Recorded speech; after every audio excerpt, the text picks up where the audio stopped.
What's going on, everybody? I'm back with another video, so let's get it started and keep it funky like two armpits. This is a little different. I'm going to be talking about a range of things in regards to Minnesota and how they have a real problem. If you look at the track record of them from 2015 up till now, you've had three major killings of unarmed black people.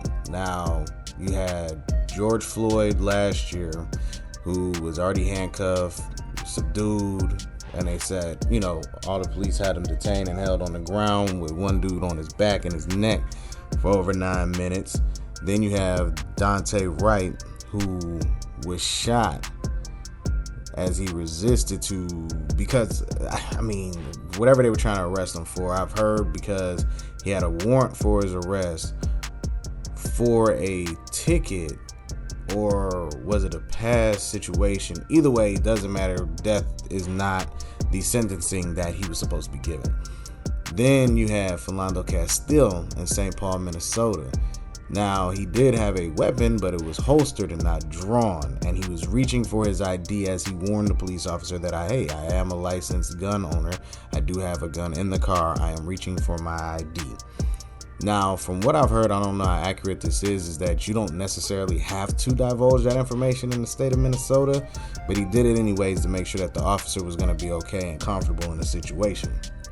Now, I was reading an article. What I'm actually going to do is leave it in the description, but they speak about Minnesota being one of the most liberal states, yet it has a big problem with racial disparity.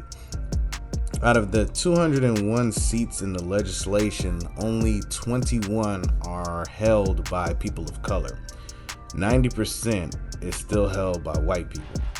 Now, who's to say that, they're just not selected or things like that, but majority of the state is white. So when they talk about these situations where you're having these racial problems, and it's typically by police officers that are either white or a non-black race, it starts to show that there is something inherently wrong with Minnesota. You can't be a alleged liberal state and yet keep having unarmed black people being killed.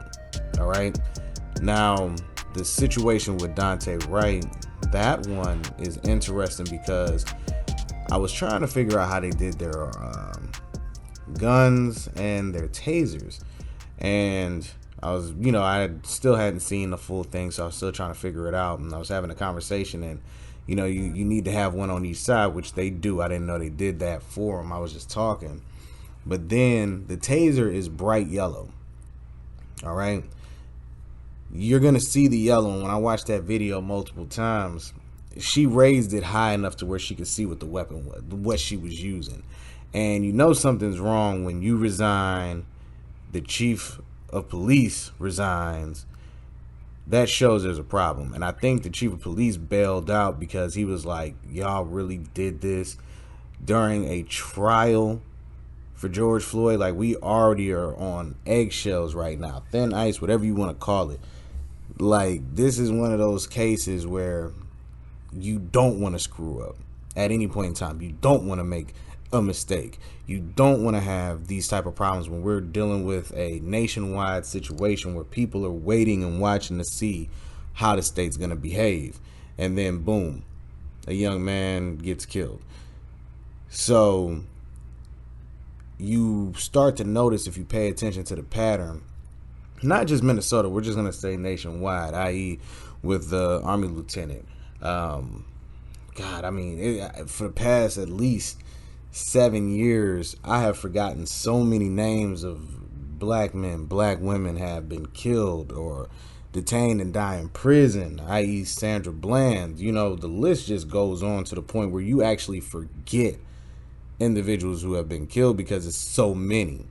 Like the Botham Jean situation. It's always these mistakes, and you start to wonder, when does it become a point where you're going to start seeing people react differently? Because think about it like this, right? I want you to really think about this. with George Floyd being held on the ground like that, calling out for his mother, telling people he can't breathe, and they're just sitting there, they're not moving. What would have happened if the crowd would have swarmed them? Knocked out the police officers or attacked the police officers? What would you say then? Because they would be like, man, we had to save that man's life. Y'all were murdering him. What's going to happen? You don't want it to get to the point where people start attacking police officers because they're like, you're killing this guy. And if they get involved, you shoot them, then what happens? Then it's chaos. And even in that regard, you want to think about those things because it's starting to get to a point where it's like, I don't know where it's going to go, where it's going to turn to, but I don't think Chauvin's going to get convicted. I would be very surprised if he did.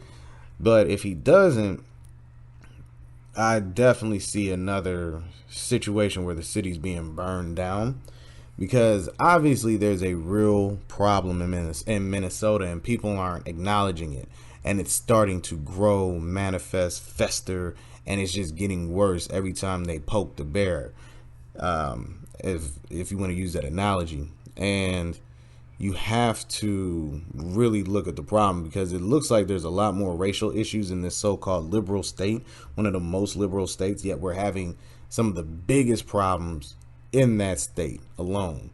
So you may want to take a look at it, but I'm pretty sure there's a lot more darker, deeper secrets that they're hiding, or the way that they handle the police forces. I don't know, man. It's just been plaguing my mind for a long time about Minnesota.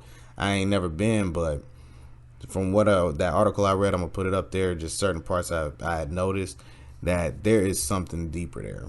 But I want to thank everybody for tuning in. Look out for more videos. Like, share, comment, and subscribe, because if you don't do it, more people won't get this type of information. All right, everybody. Peace.